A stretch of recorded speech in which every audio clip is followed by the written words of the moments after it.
Okay, here on the A320, when you're aligning, you'll notice here it has the timer. And you can see the timer down here. If you see my other video, I'll show you again really quick.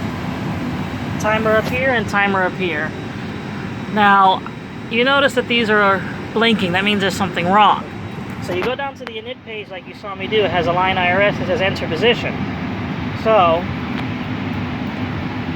you enter the position, but then you see why is it not working. So come over here, and you'll see it doesn't say align on reference.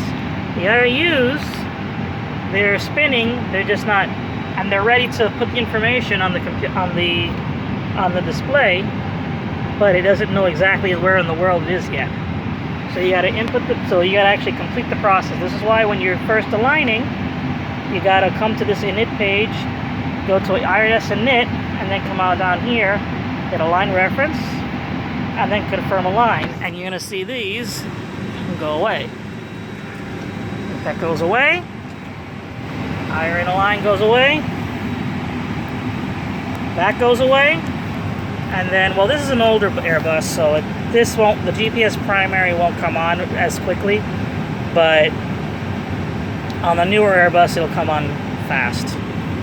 So that's one abnormality if you ever forget to finish the IRS alignment process.